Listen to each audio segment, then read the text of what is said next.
Hi everyone, thanks for listening to another episode of Dogman Encounters Radio. I'm Vic Cundiff and I'll be your host for the show. Tonight's guest is Laura Love. Laura, welcome to the show. Well, thank you very much. Glad to be here. Laura, please give us a brief bio on yourself. I live in Western Michigan and I retired Sheriff's Department, former Navy, 51 years old. I guess that's really about the only thing I got to say about that. Well, that's an interesting background to say the least. Because of your work history, did you hear about any Dogman encounters in the area coming across the dispatcher's radio? No, I've never actually heard that. We've had more UFO sightings, strange lights, maybe a Bigfoot sighting, but never anything Dogman related. Considering where you worked, the state of Michigan, it almost seems like you'd have at least some activity in your area, no matter where you're at.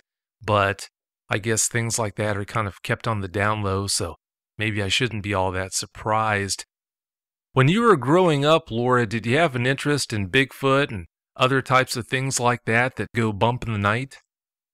I've always had an interest in that kind of thing. The movies that I grew up watching in the late 70s and early 80s was, a prime time for the horror genre and, the ghosts, Frankenstein, the vampires, all the things that go bump in the night, the paranormal. That was something that was just coming into being interesting. And so everybody, I think, at that time had an interest in it. And, some people, I think, have maybe moved on from it and other people have gotten deeper into it. If there's something odd on TV to watch, I'm probably going to be watching it because I find it more interesting than the news. Yeah, I can understand that. Without getting into the actual details of your encounter yet, I want to ask you, having had your own Dogman encounter, what do most people have wrong about what it's like to have an encounter like that? What do they have wrong about it? I think that a lot of people may have seen things, especially in this area. It's a small community, and I think that when people encounter something that's out of the ordinary, they keep it to themselves because public opinion in a small community can, make or break people. There's some people that take a lot of stock in what others think, and then, of course, there's people that don't necessarily care what other people think, but I think that there may be encounters that have been experienced by others in this, general area, but they have never come forth because who wants to be labeled, crazy or hallucinating? That does make good sense. It's one of those things where until you're placed in that position to have to consider your options on getting help for dealing with what you experienced, it's easy to overlook the problems that you would face if you did have an encounter like that. I agree. I think that a lot of people will chalk it up to, well, that was weird, or I'm not going to tell anybody, and they put it behind them as quickly as possible and then try to get back on with their lives, the normal part of their lives. They don't want to deal with the abnormal or the unusual or the frightening aspects of it. They feel safer ignoring it and chalking it up to their imagination. It's kind of a whole ostrich with its head in the sand philosophy is what you're getting at. Yeah, I think so. Just my experience dealing with people in law enforcement, that was a lot of my experience with how people deal with things, even the bad things that come along in life that aren't unusual or paranormal. They are in denial. Some people, that's just how they deal with it. They deny that it happened and they create the normal bumper around themselves for protection. Everyone's got different coping mechanisms to try and help them through a situation like that. You can't say that one way is necessarily wrong or better than another way of trying to get through it. You just basically do the best you can to get over it and try to move on. Because of your background in law enforcement, you would know the answer to this question better than almost anyone. Let's say that, for whatever reason in your district, someone had an encounter with the Dogman. From what you experienced, do you think that people in your department would try to cover it up, or do you think they'd be at least fairly transparent about the occurrence?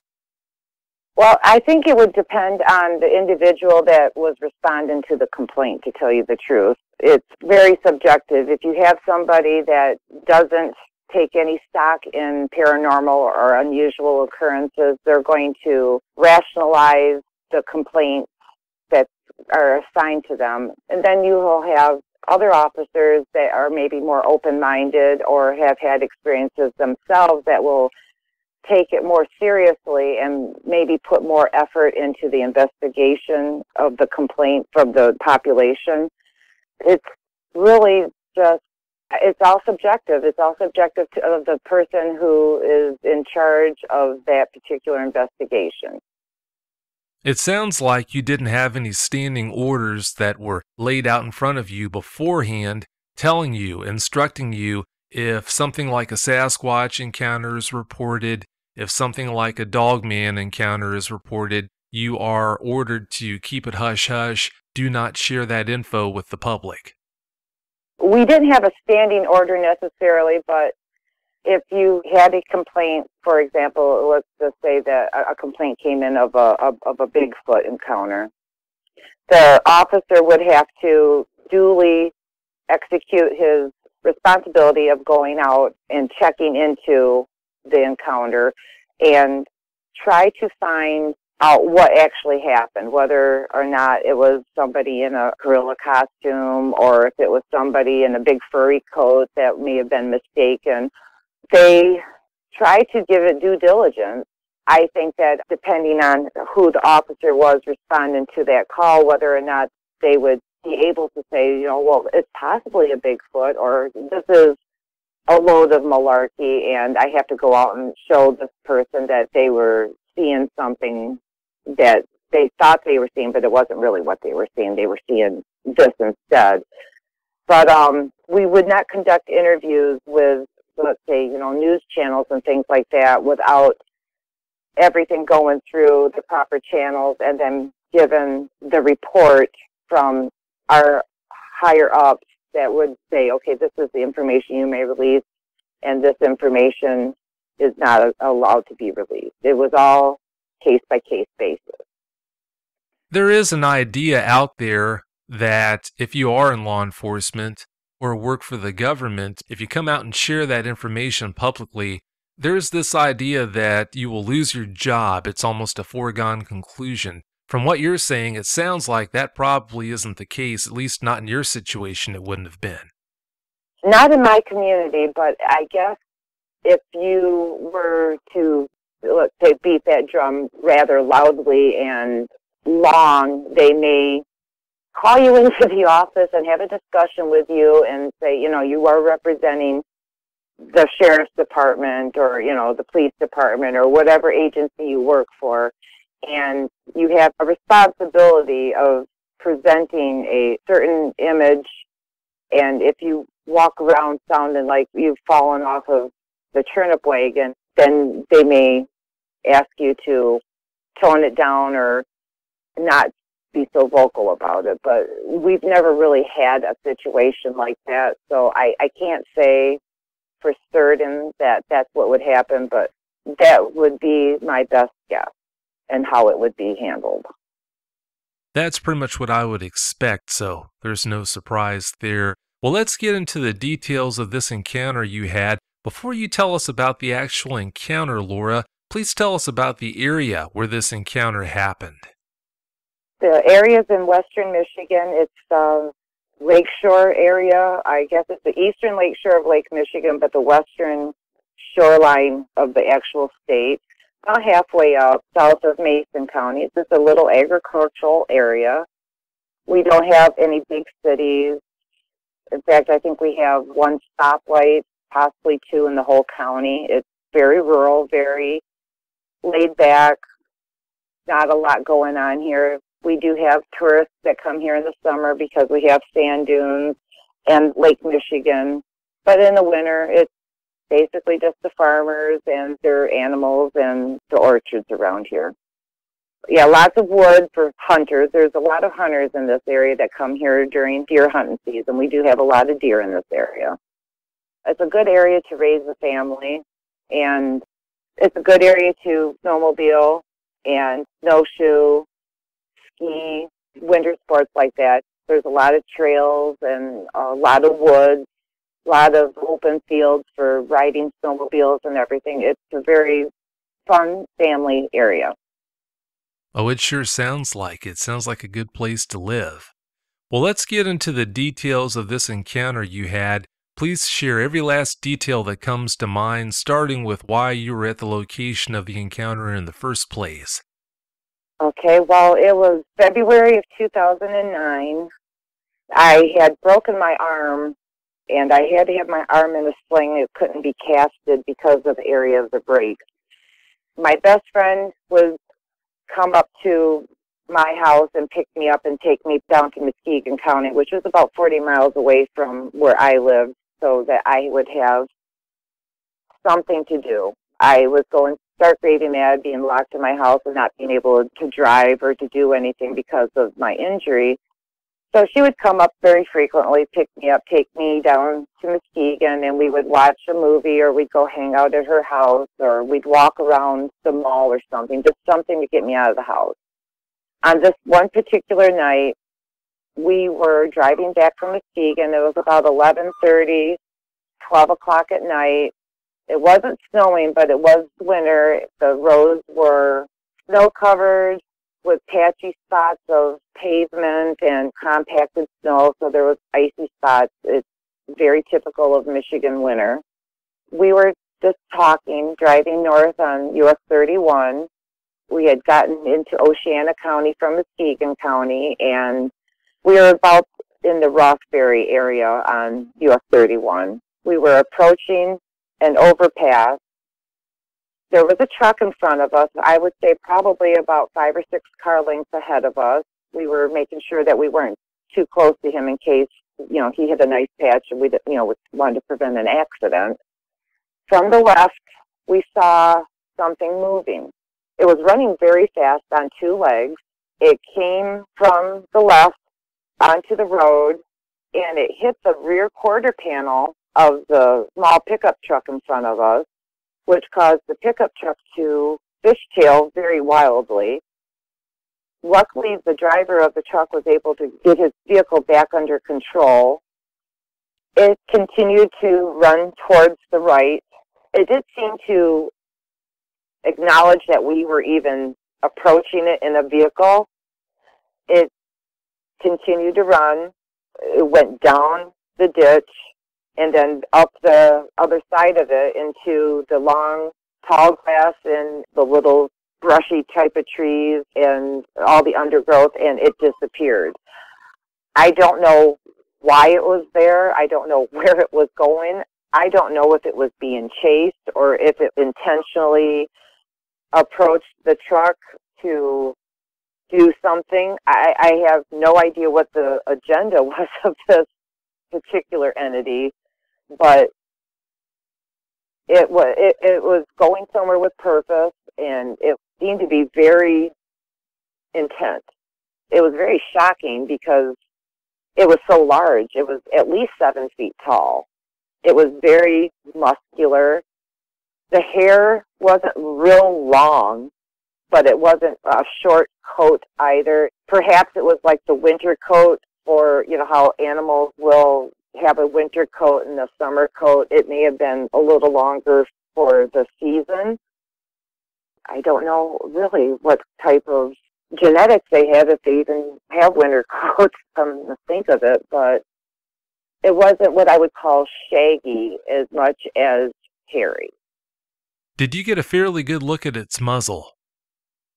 Yes, it was long. It was elongated from its face. It had kind of like, a collie, lassie type of nose where it came out very, very prominently and almost to like a pointy type of ending, not nice and rounded, but it was more angular.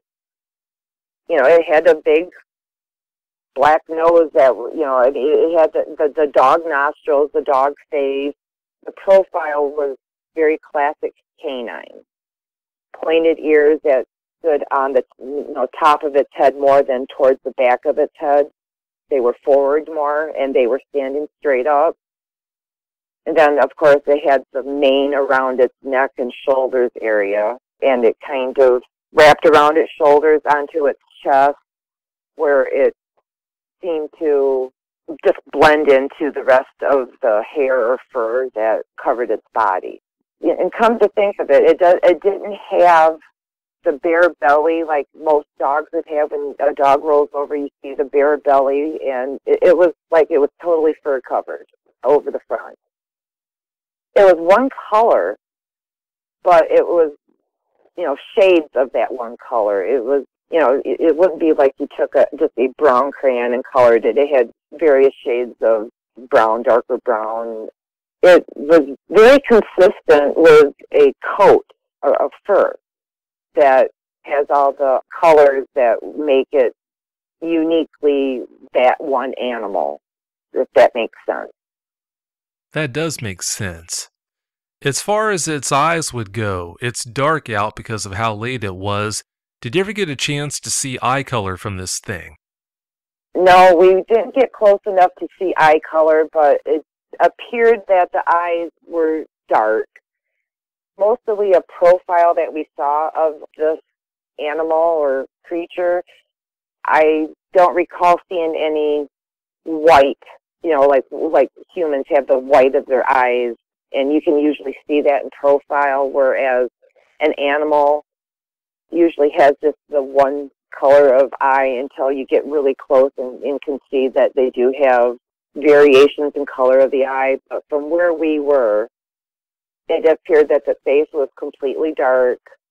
It didn't have its mouth gaping open like a dog might when it's running, where they have their tongue lolling out of its mouth. It had its mouth closed, and it didn't turn to look at us, but it was very distinctive in profile, a very angular face. You could see the ears, you could see the snout, you could see the outline of the coat that it was encompassed in.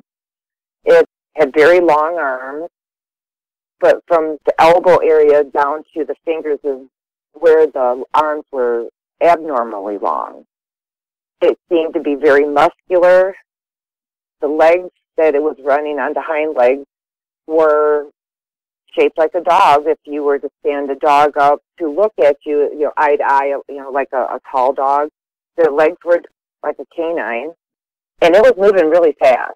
It was running out, hit the truck, watched the truck fishtail, and the creature, whatever it was, continued on without even really breaking stride. It just didn't seem to affect the dog, wolf, dog, whatever it really truly was. It didn't seem to affect its speed or path. It kept on going. I looked over at my best friend who was driving, and I said, "Did you just see?" And she says to me, yes, I did. We were silent for the rest of the ride back to my house, which was about 10 minutes longer on the road. We pulled into my driveway. She turned off the car, and we sat there just staring out of the windshield, and she says, "Okay, what did you see? You tell me what you saw." So I told her what I saw, and she says, "That's exactly what I saw, but I wanted to hear you say it because I was too surprised, and I was sure that I was mistaken, but yes, that's exactly what I saw too." It was one of those nights that you don't think that you're going to remember, because it's just like, any other time you spend with your best friend, but it made it so that it was something that was going to stand out in my mind the rest of my life. It was completely incredible. Still to this day, I mean, that was in 2009, and it's 2016, 7 years later, almost to the same time of year, and I'm still absolutely awestruck at what I saw. It just happened so quickly that you think back on what you saw. And with the training that I had, I try to make sure that I don't embellish what I saw. I try to pull the image up in my mind and give an accurate recount of what I saw and not embellish or assume that I saw something. Like, I do not recall seeing a tail. I would like to say I saw a tail, but in retrospect, I do not recall seeing a tail. But people would say, well, it's a canine, so it must have a tail, so their mind will create that tail. But to be honest and factual, I do not recall ever seeing the tail. In the pre-interview, you mentioned that it had kind of strange-looking arms. What kind of details can you share with us about the arms that you saw?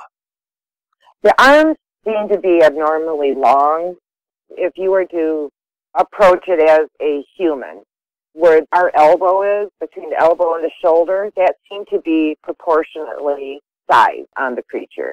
But from the elbow to the fingertips, that's where it was very, very elongated, almost twice as long as it should have been. From the elbow to the fingertips, that's where it was longest. It seemed to be almost twice as long as it should be. And if you were to watch that animal with the long limbs on the front or the top, which I would call arms, if it was to be on all fours, it wouldn't look like a dog or a wolf because the arms would be too long. Whereas most dogs or wolves, their front and back legs are around the same length, I would imagine. But this would be very odd to my way of thinking if it was to go down on all fours because the front legs or the arms were so disproportionately long. Very muscular from the elbow up towards the shoulder, but from the elbow down, they were very lanky and lean and thin. It was oddly proportioned, and the hands or paws, whatever you want to call them, were long. It did not look like normal dog paws. If you were to stick your arm out in front of you and let your hand just hang from your arm, that was very much what I recall it looking like. When it was running across the road in front of us, the arms were pumping like a person would pump their arms when they're running, but it was in a more relaxed manner where we would have our arms up by our chest and maybe our hands slightly fisted and pumping our arms back and forth while we run. This was more relaxed and down by the waist area, lower stomach area, and the hands were very lax. The hands weren't fisted like a human would do. The hands were very fluid, is the only way I can really describe it. If you had to guess, how much do you think this thing weighed? I would say an easy 350, 400 pounds, easily. It was 7 feet tall. It seemed very muscular, but not fat. It seemed to be purely muscle. I would say an easy 400 pounds. It just seemed to be very solid, very much a bulk that meant business. It was a big guy. I call the guy, I think it was male. I can't say that it was male or female, but in my mind, it was a male. But if I had to give it my best guess, I would say 350, 400 very easily. It's hard to determine a creature like that because I really don't know what the normal weight is of a large canine type of animal or wolf.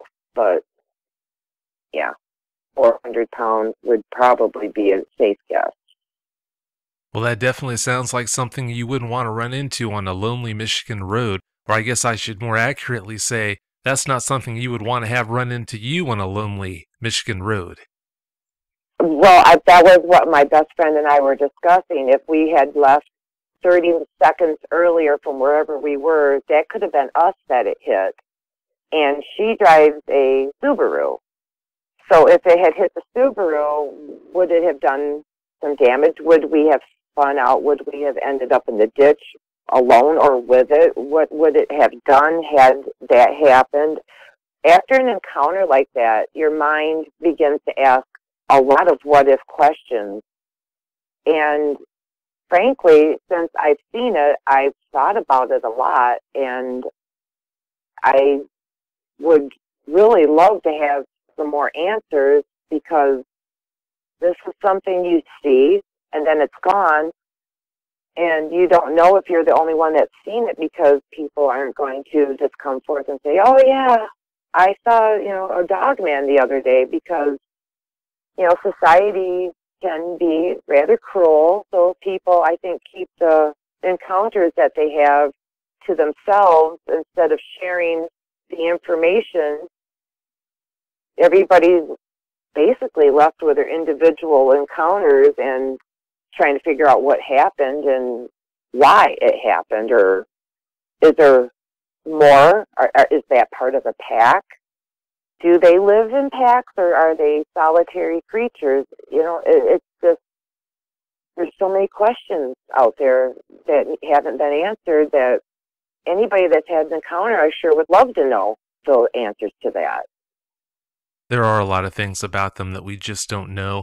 We'll probably never know, but I guess that all just adds to the mystery. It does. It really does. It enhances it, and it makes you think about it a lot. I know it has made me think about it a lot anyhow. It was in the area that I live in, so, naturally, when you're outside at night, in the summer, in the winter, if you hear a dog barking in the distance, or maybe a coyote or something, you wonder, are they communicating with each other? Do they know that they're out there, or are they prey for these things? It can be rather frightening sometimes to consider the possibilities and the ramifications of something like that being in your area where you sleep at night, and your children play outside. And are you safe in your home? Do these things have an agenda, or are they just trying to exist without being bothered by humans? I would love to know the answers to that, and I'm afraid that I may spend the rest of my life always wondering about that. Oh, it definitely changes things. Once you know they're out there, life will never be the same again. Bouncing back to what you just mentioned about all the thought you've put into this whole dogman phenomenon, here's one aspect of that encounter you had you might not have thought about. Do you think that dogman hit that truck on purpose, or do you think it was an accident? I don't think it was an accident, because when it hit the truck, it didn't really seem to break its stride at all. Had it been an accident, I think that it would have reacted differently to the impact. I'm not sure why it would hit the truck intentionally, but it didn't appear to be an accident, in my opinion. I'd be very surprised if it had been an accident. When you think about how keen their senses seem to be, for it to not know that truck was there, or for it not to know that that truck was going to be there, that's awfully hard to believe. It sounds to me like it did intend to do that, just like what you just mentioned. The curious thing would be why it intended to hit that truck. Did the truck perhaps have an encounter with it prior to that, and it laying in wait for this truck? Does this truck drive through there every night at the same time because, he's driving home or to work or something? It makes you wonder, why would it intentionally hit that truck and continue on its path? And the truck didn't stop. The truck never really slowed down. It got itself back under control and then kept on going.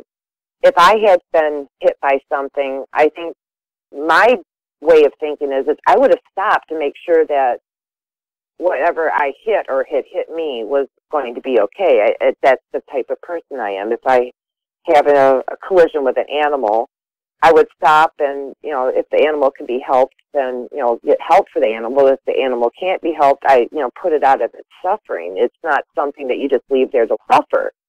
So a lot of questions come to mind when I think about that night. As far as the whole stopping idea goes, maybe that old boy did get a glance at that creepy thing in the rear view and that's why he didn't stop. If he did see it, I can't blame him for not hitting the brakes. Right. I have to agree with that 100%. Yeah, I don't brake for Dogman either, so if any Dogmen are listening to this show, please stay out of the way of my car or truck, because I'm not going to hit the brakes. Yeah, we need to get a bumper sticker. Will not stop for Dogman. Yeah, I'll bet it would be a good seller, especially up there in Michigan. As far as Michigan goes, did you know that you were roughly 50 miles, only 50 miles as a crow flies, from a place called Reed City, Michigan, which is, in a large way, a mecca for Dogman Encounters? I know of Reed City, but I did not know that was a mecca for Dogman Encounters. It sure is. Yeah, there are a load of encounters that have been reported from that area and continue to be reported from that area. In fact, there's a Dogman researcher, a really good guy named David Kyleman, who lives in that area. That's where he had his encounter. Wow, that's very surprising. It makes me wonder if the one that we saw is from that area and they're moving to the west, or if this is a completely different set of Dogmen. Well, as you know, since Reed City's roughly 50 miles away, for a big animal like that, that wouldn't be anything for it to move from that area where Reed City is over to where you're talking about. I doubt highly that it's the same one that he saw. There are so many Dogmen in that area, I'm convinced of that fact. I'm sure it's not the same one, but if one in that area, in the Reed City area, wanted to come down and pay your area a visit, I'm sure that's just one day's travel for it, so shouldn't be a problem. Well, it's known that wolf packs, when they hunt, they have like a 200-mile radius area that they hunt in, and they try to stay out of each other's hunting grounds. So that would be very feasible that Reed City would maybe encompass this area as a hunting ground for them. Yeah, that does make good sense. I'm sure they do have a very large hunting area that they roam in, so I wouldn't be surprised if they did go at least that far. Right, well, it's almost to the lakeshore, so it would be Reed City to Lake Michigan, and who's to say that it doesn't go the other way and hit the next body of water, because Michigan is surrounded by water on all sides except for the southern part, so maybe it's its hunting ground or its pack's hunting ground. That would be very believable. Have you heard about any other Dogman encounters since you had yours that night?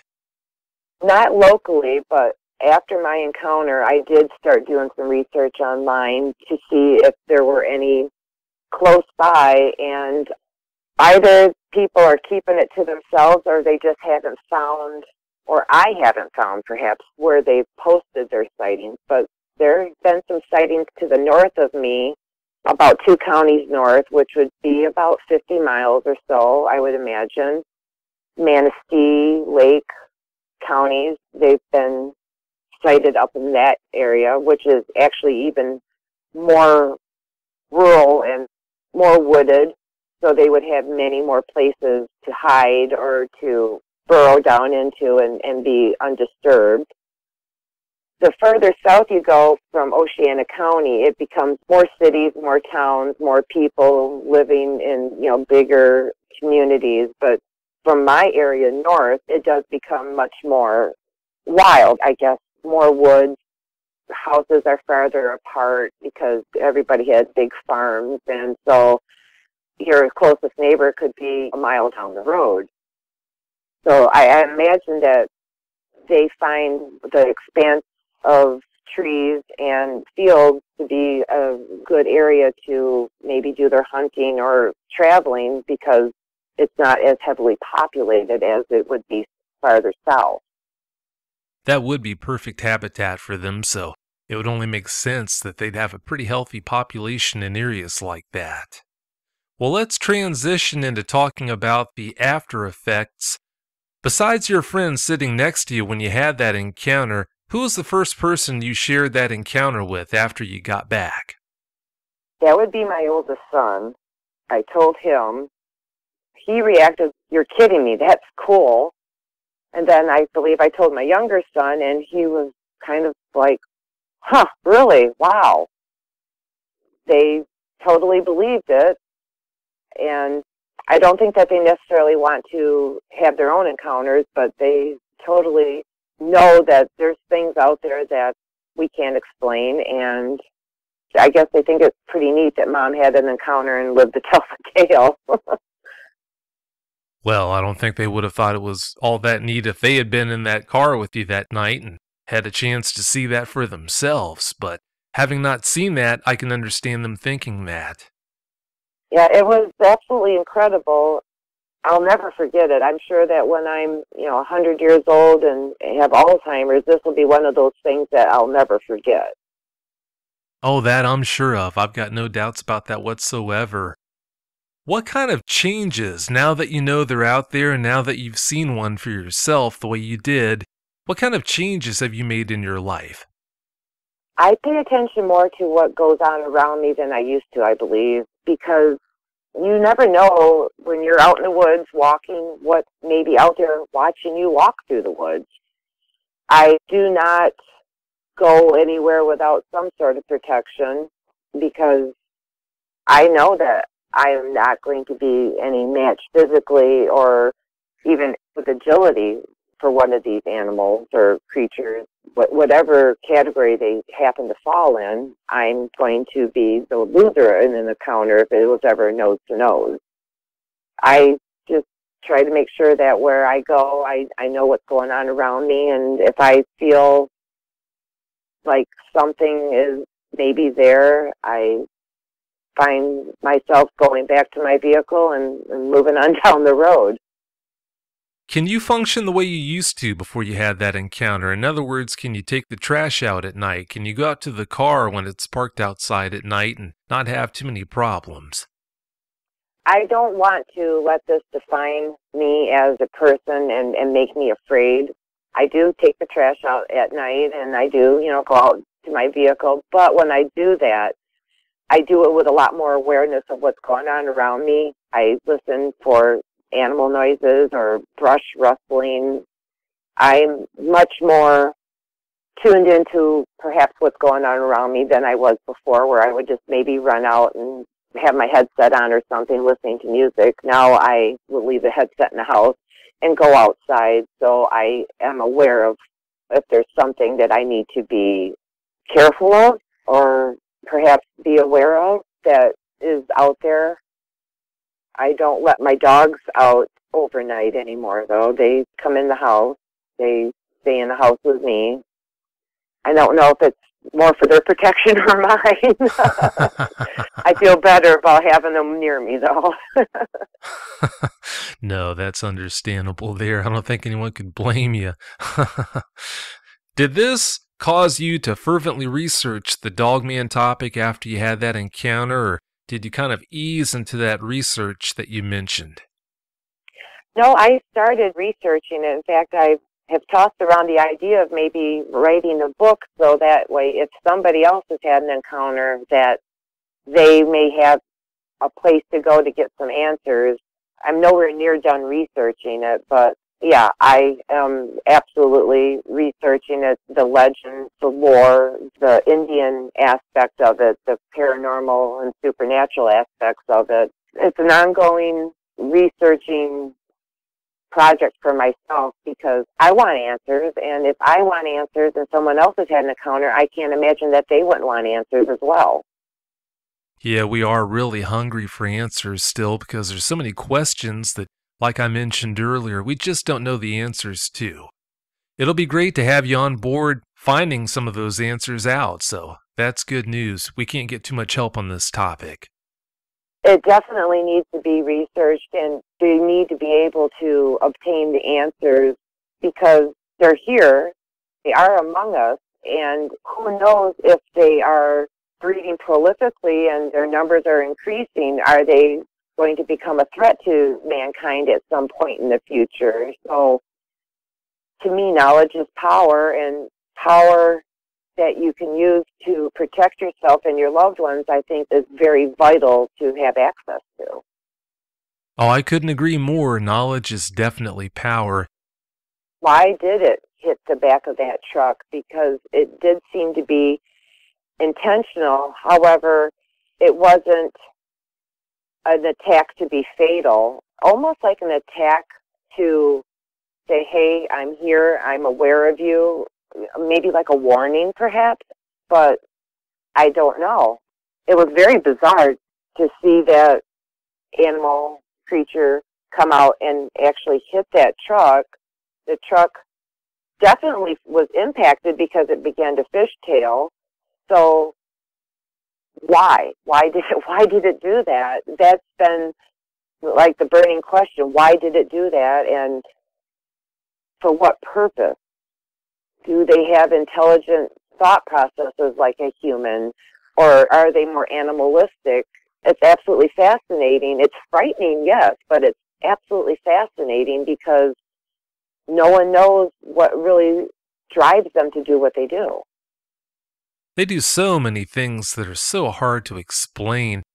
Well, having said that, Laura, do you have any closing comments you'd like to share? If anybody else has had an encounter, I highly, highly recommend sharing it because it does help to talk to somebody about it. And the more information that we have out there for everybody to be able to access, the more understanding that we may have of these creatures and what their agenda is, if they're trying to just exist or if they have some other nefarious purpose going on. And to also document the locations that they're encountered in, because there may be more of them out there than we know. It may be a large population, and if that's the case, people have got to protect themselves. Mankind has got to know what it's up against sometimes and what the best course of action is. Don't be afraid to share it with people that will understand. Those are all very good words. Well, I can't thank you enough for coming on the show tonight, Laura. Thank you so much. Well, thank you very much for taking the time to listen to my story, and I enjoyed it, and I really love listening to the stories that people call in and share, so I'll be looking forward to the new encounters that you come across, and I'll be listening rapidly from my little corner of Dogman area here. Well, that sounds good to me. Thank you so much for tuning in. I really appreciate it. It's been great talking with you. I hope you have a great night. I enjoyed it too very much. Thank you, Vic, and you have a golden day. Thank you. Bye. Bye. If you've had a Dogman encounter and you'd like to speak with me about it, whether in private or on the show, you can reach me at contact@dogmanencounters.com. I'd love to hear from you.